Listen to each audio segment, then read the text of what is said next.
So we have one more interesting data type, which is the enum, which is also a user defined data type.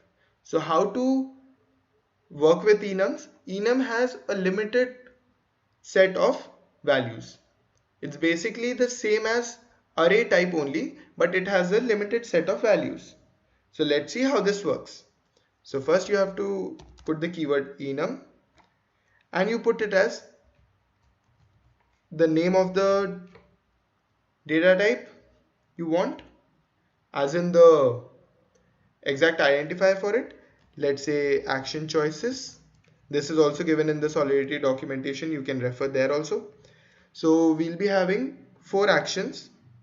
Let's say left or go left. You can customize the names as and when you want. Then right, up and down.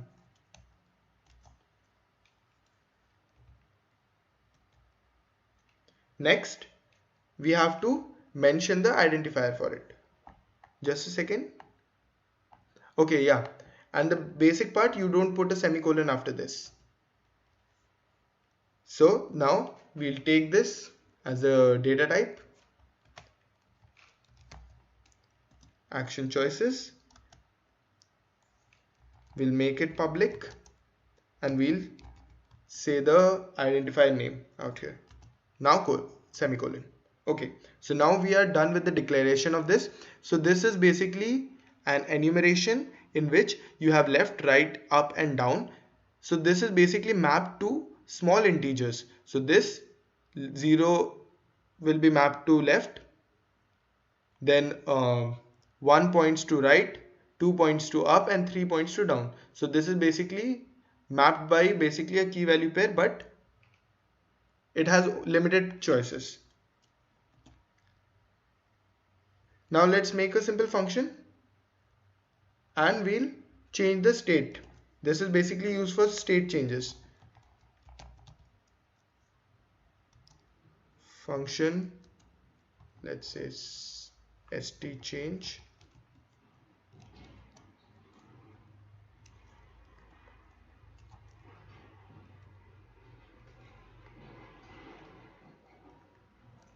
Then you write it as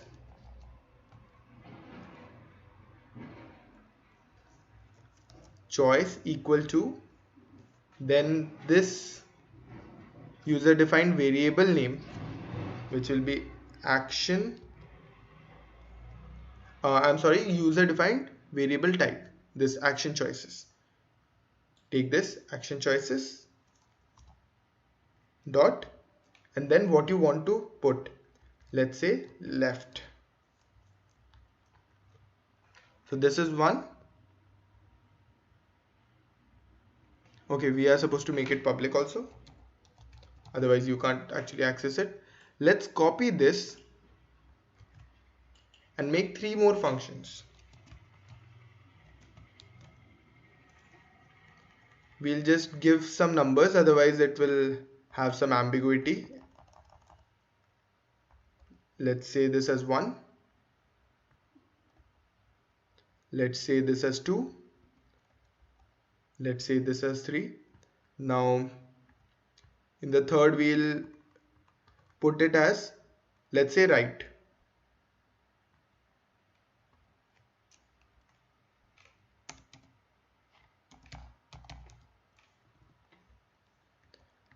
In the second, let's put it as down.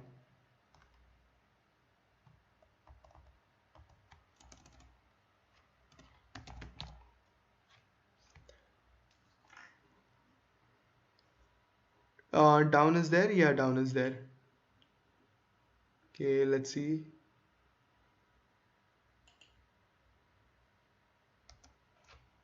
Just a second. Yeah, done. That was just showing somewhat an error. It's not an error actually. So okay, we are done with that. Let's start deploying it. Let's click on deploy. So here the transaction is running. It is deployed. Go out here. We'll check the choice. It is a public, so we can easily check out. So now you can see it is 0. Why is it 0? I've told you that it is basically a key value pair. So every value in it is mapped to some key. So 0 will point to this, 1 will point to this, 2 will point to this, and 3 will point to this. So in this right now it is left. So it is given as 0 as a key. Now we'll change it to, let's say, down. State change to, okay, yeah, the transaction is done. Let's click on choice. Okay, you can see it as 3 because 3 is pointing to down. So this has changed. So now it is actually down in the value, but it will show only the key. So it is showing 3. Now if we want to go to the right, so state change 3, transaction completed. Now we'll check the choice again. It will come as 1 because this is 1. So this is how enums work. It is mostly used for state changes. And it is basically a key value pair, but then you put only values. It has a bit different type of accessibility, like how it is accessed and all. But the main core concept remains the same. I'll tell you more about this in the theory part.